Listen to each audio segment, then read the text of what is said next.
అరే నాయన, నువ్వు చేసిన పరీక్షల్లో నెయ్యిలో కల్తీ జరిగింది, కొన్ని రిపోర్ట్స్ అయితే అది నెయ్యే కాదు రసాయనాల ముద్ద అని చాలా క్లియర్గా తేటతెల్లం చేసినాయి. ఈరోజు ఫర్ ఎగ్జాంపుల్ 2022లో వైసీపీ గవర్నమెంట్లోనే మీ చైర్మన్, మీ బాబాయ్ వైవి సుబ్బారెడ్డి ఉన్న టైంలోనే ఒక రిపోర్ట్ వచ్చింది. దానికి సంబంధించి పరీక్ష ఆధారంగా ల్యాబ్ రిపోర్ట్ వచ్చింది. అది కూడా CFTRI రిపోర్ట్ ప్రకారం central food technological research institute Mysore, అందులోని చాలా క్లియర్గా అడల్ట్రేషన్ జరిగింది, కల్తీ నెయ్యి ఉంది, అందులో పామ్ ఆయిల్ ఎక్కువగా ఉంది అని చెప్పి ఆ రోజు రిపోర్ట్ ఇచ్చింది. మరి ఆ రోజు రిపోర్ట్లో నెయ్యిలో కల్తీ జరిగింది అన్నది క్లియర్గా కనిపించింది కదా. ఆ తర్వాత NDDB report, national dairy development board, ఇది కూడా కేంద్ర ప్రభుత్వ ఆధ్వర్యంలో నిర్వహించే ల్యాబొరేటరీ, ఇందులో కూడా చాలా క్లియర్గా కల్తీ జరిగింది, అందులోని జంతు కొవ్వు సంబంధించిన ట్రేసెస్ కూడా కనిపించినాయి అని ఆ రోజు రిపోర్ట్ ఇచ్చారు. తర్వాత NDRI report, national dairy research institute వాళ్ళు కూడా కల్తీ జరిగింది, ఆ కల్తీ నెయ్యి అయితే అందులో ఉంది, ఉపయోగించిన నెయ్యి అయితే రసాయనాల ముద్ద అని చెప్పి ఆ ల్యాబ్ రిపోర్ట్ కూడా బయటకు వస్తే కొంతమంది అంటారు అందులో జంతు కొవ్వు కలపలేదని చెప్పారు కదా అన్నారు. అందులో కలపలేదని ఎవడు కూడా అథెంటికేషన్ రిపోర్ట్ ఎవడు ఇవ్వలే. చాలా క్లియర్గా వాళ్ళు ఏమన్నారు, ఒక 10% లోపు కానీ కొంత జంతు కొవ్వు ట్రేసెస్ కనిపించాలంటే ఆ టెక్నాలజీ మా దగ్గర లేదు అన్నారు, కానీ అందులో లేదు అని ఎక్కడ కూడా మెన్షన్ చేయలే. అంటే వీళ్ళు ఏం చేస్తారంటే సూక్ష్మ రంధ్రాన్వేషణ అంటారనమాట కొంతమంది. అంటే చేసేది ఏమీ లేక కొంచెం నాటు సామెతలు వస్తాయి, అది నేను చెప్పకూడదు కూడా. అంటే సాధారణంగా కొన్ని సందర్భాల్లో ఉన్నట్టు చదవండిరా బాబు అంటే దాన్ని లూప్ హోల్స్ ఎతికి చదివే పరిస్థితుల్లో NDRI రిపోర్ట్ని బేస్ చేసుకొని వాళ్ళు మాట్లాడే పరిస్థితి కనిపిస్తూ ఉంది. ఈరోజు సిట్ రిపోర్ట్, అది CBI సిట్ సంబంధించి సుప్రీంకోర్టు నిర్వహించిన ఒక CBI సిట్ ఆ రిపోర్ట్లో కూడా కల్తీ జరిగిందని చాలా క్లియర్గా అందులో మెన్షన్ చేసింది. నేను కల్తీ జరగలేదు అంటున్న మహానుభావులందరికీ కూడా ఒకటే స్ట్రైట్ క్వశ్చన్, కల్తీ జరగలేదని నీ దగ్గర రిపోర్ట్ ఏమైనా ఉందా? కల్తీ జరిగిందని నేను 4 రిపోర్ట్లు చూపించగలను ఈరోజు. గవర్నమెంట్ పరంగా నేను 4 రిపోర్ట్లు చూపిస్తా. నీ హయాంలో lab report, NDDB report, NDRI report, అదేవిధంగా CFTRI రిపోర్టు, సిట్ రిపోర్టు, 4 రిపోర్ట్లు నేను చూపిస్తా. కల్తీ జరగలేదు అని చెప్పేదానికి నీ దగ్గర ఏమైనా ఒక్క రిపోర్ట్ అథెంటికేషన్గా ఒకటి ఉందేమో చెప్పు. అంతేగాని నీ దగ్గర ఉన్న రిపోర్ట్ ఏంటో చెప్పనా, తాడేపల్లి కొంపలో ప్రింట్ అయ్యే ఒక సాక్షి పేపర్ ఏమి రాస్తే అదే రిపోర్ట్ అనుకొని బయటకు వచ్చి మేధావులు ఒక్కొక్కడు 30 సంవత్సరాల రాజకీయ అనుభవం ఉన్న వాళ్ళు, 20 సంవత్సరాల రాజకీయ అనుభవం ఉన్న వాళ్ళు, అదేవిధంగా మాజీ మంత్రులు, మాజీ ఎమ్మెల్యేలు రోడ్డు మీదకి వచ్చి బయటకు వచ్చి వెంకటేశ్వర స్వామి భక్తి పార్వశంలో మునిగిపోతున్నామని చెప్తూనే అదే వెంకటేశ్వర స్వామి కొండ మీద మహాపాపం జరిగితే ఆ మహాపాపం తాలూకు నివేదిక గురించి మాట్లాడండిరా అంటే సాక్షి పేపర్ ప్రింట్ అయిన ఒక నివేదికను తీసుకొచ్చుకొని ఇది అక్కడ కల్తీ జరగలేదు అని మాట్లాడతాడు. అరే మీకు అసలు బుర్ర పనిచేస్తుందా అండి? వెంకటేశ్వర స్వామి ప్రసాదం అండి. తిరుమల తిరుపతి దేవస్థానానికి ఎవరైనా యాత్రకి వెళ్ళారనుకోండి, ఆ యాత్ర ఎప్పుడు పూర్తవుతుందో తెలుసా జగన్మోహన్ రెడ్డి గారు? అఫ్కోర్స్ మీకు తెలీదు, మీకు హైందత్వం గురించి మీకు తెలీదు. కాబట్టి కొంతమంది మీ చుట్టుపక్కల ఉన్న వాళ్ళైనా కనుక్కోండి. చాలామంది అక్కడ మీ బాబాయ్ గారు వైవి సుబ్బారెడ్డి అక్కడ చైర్మన్ చేశారు, మీ పక్కనే ఉన్న భూమన్ కరుణాకర్ రెడ్డి, చెవిరెడ్డి భాస్కర్ రెడ్డి, ప్రతిసారి ఎంతో కొంతమందిని తీసుకెళ్లే మీ మహిళా మంత్రులు చాలామంది ఉన్నారు కదా, వాళ్ళందరినీ అడగండి యాత్ర ఎలా కంప్లీట్ అవుతుందంటే కొన్ని ఏరియాస్లో కానీ చాలా మట్టుకు తిరుమల తిరుపతి దేవస్థానంకి వెళ్ళి వెంకటేశ్వర స్వామిని, ఆ కలియుగ వెంకటేశ్వర స్వామిని మనస్ఫూర్తిగా దర్శించుకొని ప్రసాదాన్ని కాలికి తగలకుండా, కిందన కూడా పెట్టకుండా, చెప్పులతో కూడా చెప్పులు వేసుకొని కూడా ప్రసాదాన్ని చేతిలో పట్టుకోకుండా ప్రశాంతంగా ఇంటికి తీసుకొచ్చి పూజ గదిలో పెట్టి పూజ చేసి 10 మందికి చుట్టుపక్కల ఉన్న వాళ్ళకి ప్రసాదాన్ని పంచి అప్పుడు వాళ్ళ దీక్ష విరమణ చేస్తారు. అది తిరుమల తిరుపతి దేవస్థానం తాలూకా యాత్ర మహత్యం. అప్పుడే యాత్ర కంప్లీట్ అన్నట్టు. ఒక ముడుపు కట్టుకొని ఎంతో ఆశతో ఆ ముడుపు తీసుకెళ్ళి ఆ తిరుమల తిరుపతి దేవస్థానంలో వేసి ప్రసాదం తెచ్చుకుంటారు. మీరు తిరుమల తిరుపతి దేవస్థానానికి వెళ్ళిన తర్వాత తిరుపతి వెళ్ళామంటే దర్శనం బాగా జరిగిందా ఫస్ట్ క్వశ్చన్. సెకండ్ క్వశ్చన్, ప్రసాదం ఎక్కడ? ఇది కామన్గా ఎంత కోటీశ్వరుడైనా అపర కోటీశ్వరుడైనా కూడా తిరుమల తిరుపతి దేవస్థానంకి వెళ్ళాను, తిరుపతి వెళ్ళాను అంటే ప్రసాదం తెచ్చావా అని అడుగుతారు. అంటే తిరుమల తిరుపతి దేవస్థానంలో కలియుగ వెంకటేశ్వర స్వామి దర్శనం ఎంత గొప్పో, ఆ కలియుగ వెంకటేశ్వర స్వామి దర్శనం తర్వాత ఆయన ఇచ్చే ప్రసాదాన్ని కూడా అంత గొప్పగా స్వీకరించేటంత సనాతన ధర్మం కలిగిన మన హైందవత్వం ఇది. అటువంటి ప్రసాదాల్లోని నెయ్యి అన్న ఒక పదార్థం అనేది చాలా ప్రాంప్ట్ అనమాట. ఎందుకంటే పోటు పక్క నుంచి వెళ్తే ఆ నెయ్యి గుమగుమలకి ప్రసాదం ఇక్కడ తయారు చేస్తున్నారు అండ్ ఈవెన్ దో మన సంచిలోని ఆ ప్రసాదం తెచ్చుకున్న ఆ గీ స్మెల్ కొన్ని రోజులు పోదు. అంటే అంత మంచి గీ వాడతారు. ఏమంటే ప్రసాదాల్లో తయారు చేసిన నెయ్యిని కూడా కల్తీ చేశారంటే వీళ్ళు కల్తీ బతుకుల గురించి మనం ఒక్కసారి ఆలోచిస్తే జుగుప్సాకరంగా కనిపిస్తుంది. నిజంగా ఎలాంటి వాళ్ళైనా ప్రజలు కూడా ఈరోజు ఆలోచిస్తున్నారు. వాళ్ళలో కూడా ఏంటండి, వాళ్ళు వాడే రసాయనాలు ఏంటి, 60 లక్షల కిలోల పామాయిల్, 60 లక్షల కిలోల పామాయిల్ ఉపయోగించారు. పామ్ కెర్నల్ ఆయిల్ ఉపయోగించారు. 8.90 లక్షల acetic acid, Easter, lactic acid, food grades, monoglycerides, beta keratin. ఈరోజే తెలిసింది లప్సా ఎందులో యూజ్ చేస్తారో తెలుసా అండి?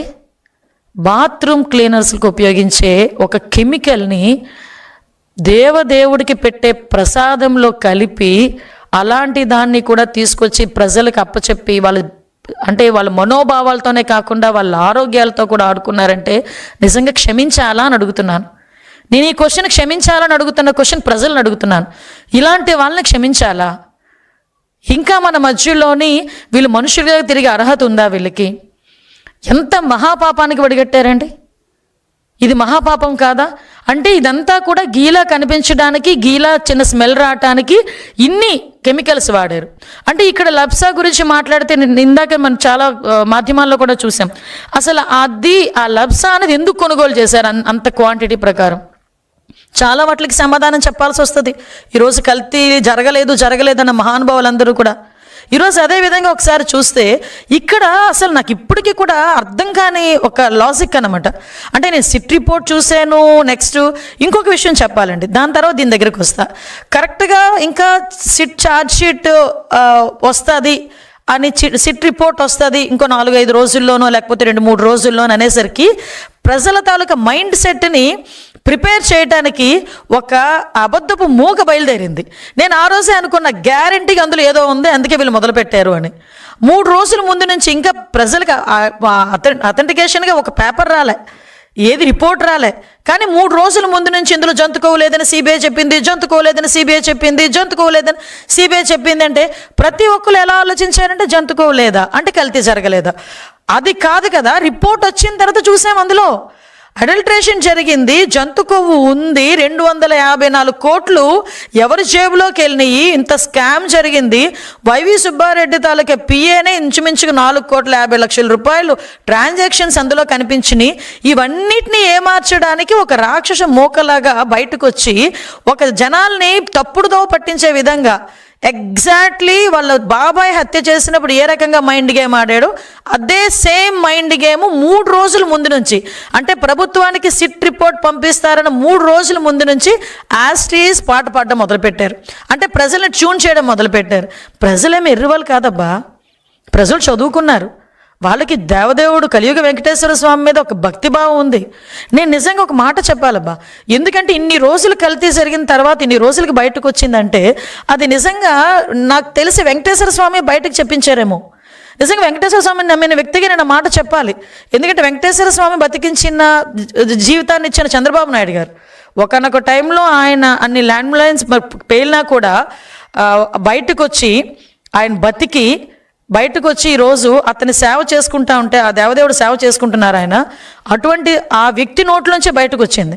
అతని ద్వారానే ఈ కల్తీ వ్యవహారం అన్నది కూడా బయట పెట్టాలని ఆ దేవదేవుడు అనుకున్నాడేమో, కలియుగ వెంకటేశ్వర స్వామి అనుకున్నారేమో, అందుకే అలా వచ్చిందేమో. ఆఖరికి ఎన్ని అవమానాలు పడ్డారండి. బయటకు వచ్చి చంద్రబాబు నాయుడు గారు క్షమాపణ చెప్పాలి, లోకేష్ బాబు గారు క్షమాపణ చెప్పాలి, పవన్ కళ్యాణ్ గారు క్షమాపణ చెప్పాలి.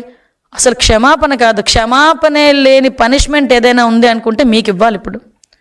అలాంటిదండి ఈరోజు మళ్ళీ చూస్తే అందులోని మళ్ళీ వీళ్ళు మాట్లాడతారు టెండర్ ఫైల్ కనుక మనం చాలామంది అందరికీ తెలుసు టెండర్ ఫైల్లో నెయ్యి ఎలా వస్తుందండి?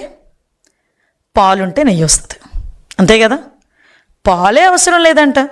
రోజుకి 4 లక్షల లీటర్లు పాలు కెపాసిటీ ఉండాలి ఆ కంపెనీకి అన్న నిబంధన ఎత్తిపడేసి అందులోని కూడా రోజుకి 4 లక్షల లీటర్లు ఉండాలన్న పరిస్థితి లేదు. వాటితో పాటు కండిషన్ 19 అది కండిషన్ 18లో కూడా 3 సంవత్సరాల అనుభవాన్ని 1 సంవత్సరానికే తగ్గించారు. టర్నోవర్ని కూడా 250 కోట్ల నుంచి 150 కోట్లకు పడిపోయింది. ఆఖరికి FSSAI రిపోర్ట్ ఉండాలి, దాని సర్టిఫికేషన్ ఉండాలి అన్న నిబంధనను కూడా పక్కన పడేశారు.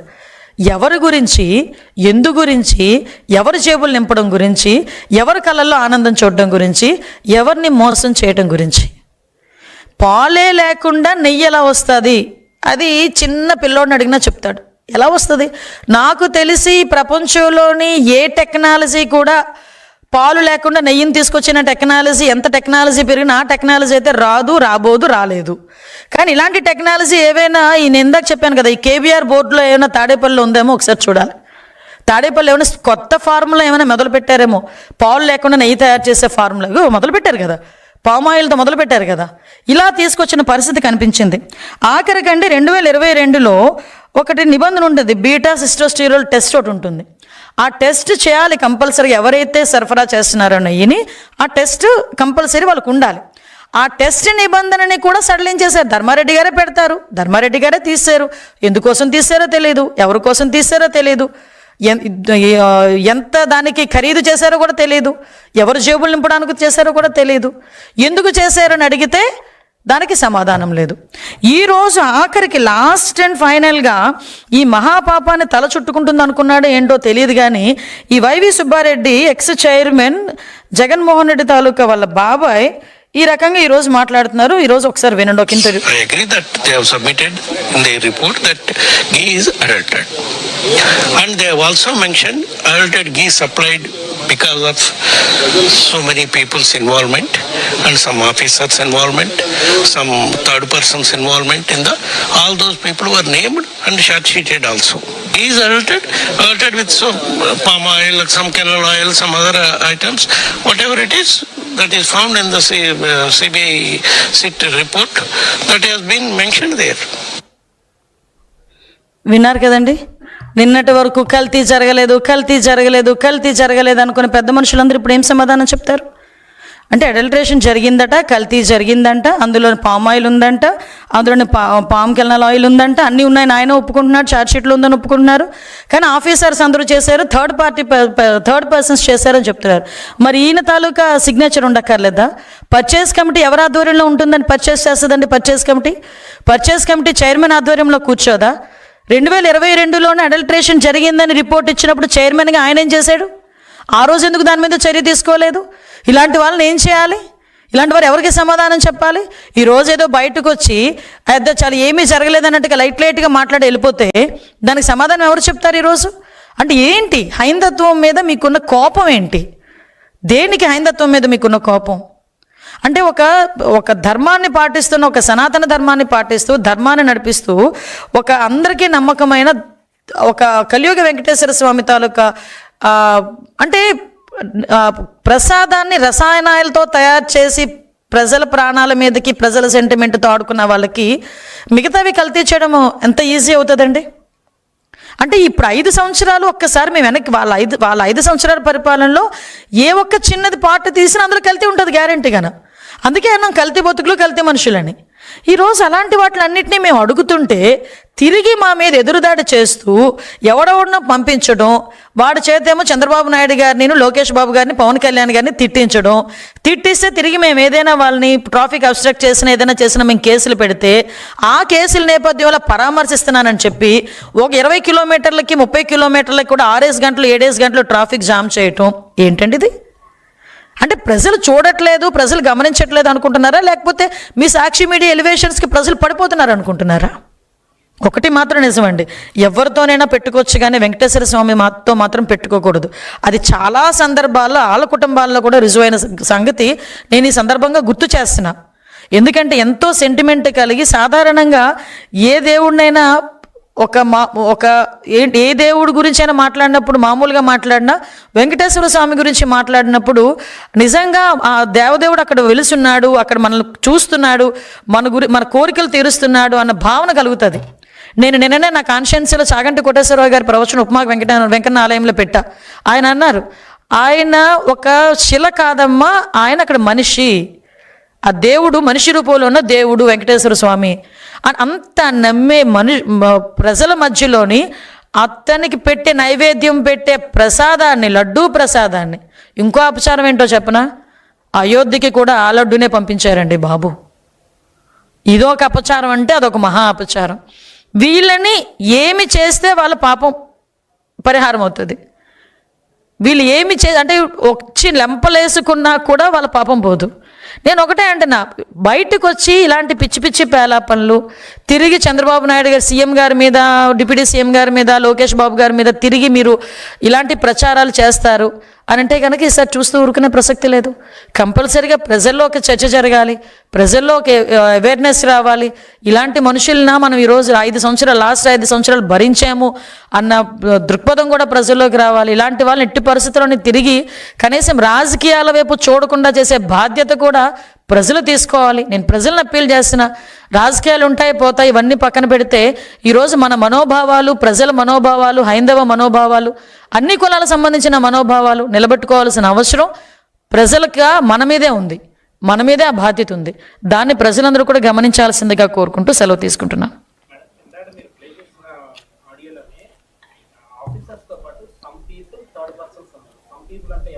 ఆయన అయి ఉండొచ్చు, సింపుల్లీ హీఈస్ ద మెయిన్. పరిస్థితి ఎలా అయిపోయిందంటే కల్తీ నెయ్యి, అందులో జంతుకోవలేదు, కల్తీ నెయ్యి ఇలా మాట్లాడుతున్నారు కదా వీళ్ళు. ఇంతవరకు ఈయన మాటలు మాట్లాడిన తర్వాత ఎవరు చేస్తారండి? మీకు ఒకటే విషయం చెప్తున్నా, ఇప్పుడు ఏదైనా ఒక వ్యవహారం జరిగిందంటే హెడ్ ఆఫ్ ద ఇన్స్టిట్యూట్నే మనం ఫిక్స్ చేస్తాం, అది కామన్గా. ఫర్ ఎగ్జాంపుల్ ఇప్పుడు కల్తీ గురించే మాట్లాడుకుందాం.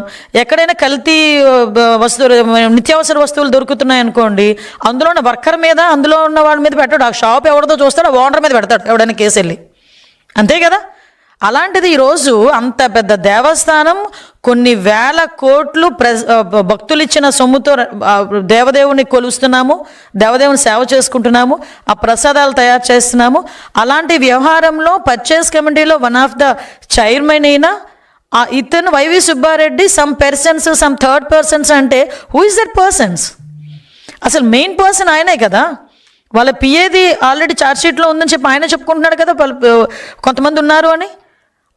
254 కోట్లు స్కామ్ జరిగిందని చెప్పి అందులో రిపోర్ట్లో ఉన్నది కదా. ఈ వీటన్నిటి గురించి మాట్లాడడం మానేసి జంతుకో గురించి ఎవడో సాక్షి రిపోర్టర్ ఎవడో అందులో లేదు అని రాస్తే అదే పెద్ద అథెంటికేషన్ రిపోర్ట్ లాగా, అదే పెద్ద కేంద్రీయ ల్యాబ్ లాగా వాళ్ళే తీసుకొచ్చేసుకొని లేదు లేదు లేదు లేదని ప్రొజెక్ట్ చేసేస్తే ప్రజలను పిచ్చోళ్ళ. ఈరోజు మేము రాజకీయాలు చేయాలనుకుంటే చాలా ప్లాట్ఫామ్స్ ఉన్నాయండి మాకు కూడా. మేము రాజకీయాలు చేయాలి అనుకుంటే ఈ విషయం మీద రాజకీయాలు చేయాల్సిన అవసరం లేదు. వెంకటేశ్వర స్వామి ఎవరికైనా దేవుడే, ఎవరికైనా సెంటిమెంటే.